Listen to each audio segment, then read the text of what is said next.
विराज अग्रवाल जी, राधे राधे महाराज जी। महाराज जी, मेरा प्रश्न है कि सभी कथाओं में मैंने कहते सुना है कि यदि आप प्रभु से प्रेम करते हैं और यदि प्रभु भी आपको अपना बनाना चाहते हैं तो पहले आप पहली बात तो प्रभु ने आपको अपना माना ही है। सब मम प्रिय सब मम उपजाए, ये बात तो कोई नहीं कह सकता कि भगवान मुझे अपना नहीं मानते। सब भगवान के हैं। अब आगे बात बोलिए, आपको भी भगवान अपना मानते हैं? महाराज जी, प्रभु सारी संसारिक वस्तुएं दूर कर देते हैं, वही छीन लेते हैं। तो कह रहे हैं कि हमें तो मतलब संसार में रहते हैं, वस्तुओं की आवश्यकता भी पड़ती है और प्रभु से प्रेम भी करना चाहते हैं, तो ऐसे में इनका त्याग जब हो जाएगा तो प्रभु का प्रेमी जब बनोगे ना, अभी प्रेमी नहीं हो यार, अभी प्रेमी नहीं हो। प्रेमी जब होगे तो संसारिक वस्तुएं चाहिए क्या? किसी से प्यार हुआ है? जब प्यार होता है ना किसी से भी, भगवान से तो अलग की बात जाने दो, तो अपना सब कुछ समर्पण करने का मन होता है, नहीं होता?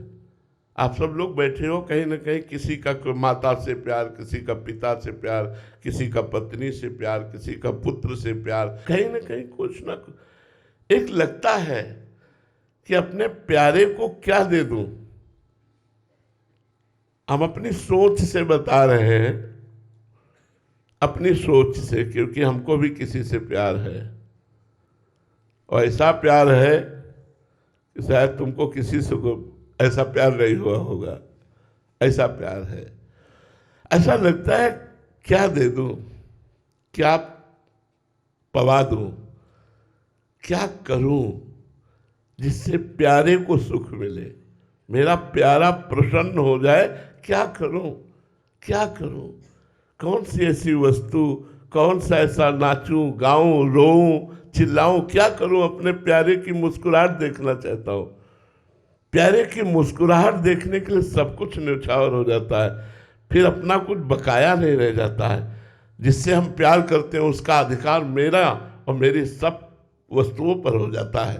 तो ये जो चाहत है कि कुछ मैं विषय चाहता हूं, देखो भगवान केवल आंतरिक बात जो कह रहे हो वो नहीं समझ पा रहे हो। भगवान कहीं राग नहीं रहने देते। सर्वनाश का मतलब राग नहीं रहने देते। जैसे देखो हजारों बच्चे बच्चियां भगवान के मार्ग में सब चल रहे हैं, तो आप ये समझो उनका राग ही नष्ट हुआ है। वो संसार में जो सुख प्राप्त नहीं कर सकते, जो त्रिभुवन में सुख प्राप्त नहीं कर सकते, वो अभी प्राप्त है, जिसका नाम है शांति और आनंद। भगवान के लिए कदम बढ़ाया, सब कुछ छोड़ दिया। केवल अभी प्यार नहीं हुआ भगवान से। प्यार, जिस दिन प्यार हो गया उस दिन शरीर का राग भी छूट जाएगा, उस दिन जन्म मृत्यु का भय भी नष्ट हो जाएगा। अंदर से कदम कदम पर परमानंद की बाढ़ आ रही, हर समय जोश होश सब बिल्कुल चैतन्य रहता है, आनंद रहता है। मृत्यु की जब याद आती है तो आनंद आता है, कब हमारा शरीर छूटेगा, मैं अपनी प्रियाजू के पास जाऊंगा।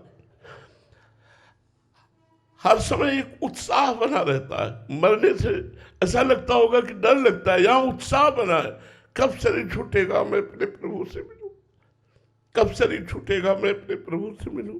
जिन प्रभु की याद में पूरा जीवन, जिन प्रभु के चरणों में पूरा जीवन उनके गले लगूंगा, वो मुझे स्वीकार करेंगे। कि इन भावनाओं में जो सुख, जो आनंद, जो शांति, भगवान सर्वनाश करते। मंगल भवन किसी को दुख देंगे, मंगल भवन किसी का छीन लेंगे। वो तो उदार दाता है, इनसे बड़ा तो कोई दानी है नहीं। वो देते हैं, वो छीनते नहीं हैं। छीनते हैं विकार, छीनते हैं राग, छीनते हैं आसक्ति, छीनते हैं ममता, वो देते हैं परमानंद। आज तक किसी एक का बताओ भगवान के द्वारा मंगल हुआ हो तो बताओ, किसी एक भक्त का बताओ कि भगवान ने अमंगल किया है। हृदय की बात कहते हैं, उनके जैसा कृपाल, उनके जैसा मंगल करने वाला कोई त्रिभुवन में नहीं है। जो सुख भगवान दे रहे हैं, एक किडनी के हजारों किडनी होती तो उतना मिलके सुख नहीं मिलता जो आज किडनी फेल होने पर हमें सुख भगवान प्रदान कर रहे हैं। ये हमारा कोई तो बुरा प्रारब्ध है, लेकिन भगवान की कृपा हर समय हमें प्यार दुलार दे। तो ये कोई न सोचे कि भगवान के मार्ग में चलने पर हमारा परिवार छूट जाएगा। इसीलिए तुम्हें बताया तुम्हारा परिवार कितना, 2-4 या हजारों की संख्या में हमारा परिवार, सब कुछ भगवान ने दिया है, सब कुछ भगवान ने दिया। ये इसलिए खोल खोल के बता रहा हूं कि ये समझ में ना आए कि भगवान के भजन करने वाले का भगवान सब कुछ नष्ट कर देते हैं। सब कुछ का मतलब राग नष्ट कर देते हैं, वैभव नहीं। क्या समझते हो, भगवान का शरणागत भिखारी होता है, दाता होता है।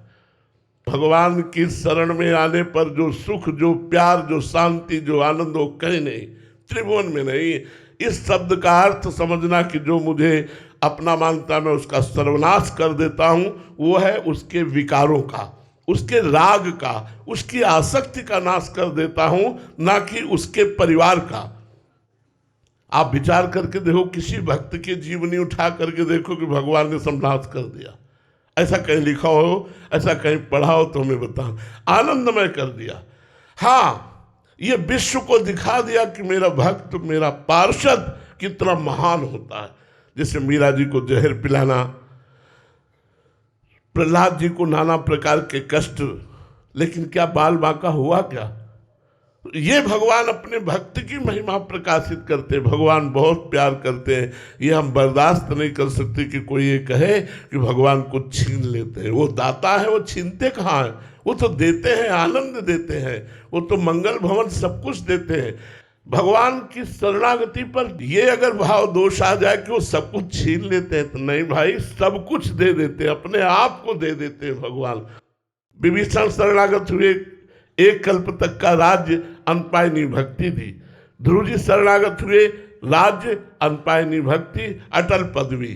प्रहलाद जी शरणागत हुए, राज्य, अटल पदवी। अम्बरीश जी राज्य और अटल प्रेम पदवी। आप देखो ना, क्या भगवान का भक्त गरीब होता है क्या? अरे उससे बड़ा धनी तो कोई होता ही नहीं है। जो भगवान को लिए डोल रहा है, उससे बड़ा धनी कौन होता है? जाके राम धनी वाक्य कौन करवे।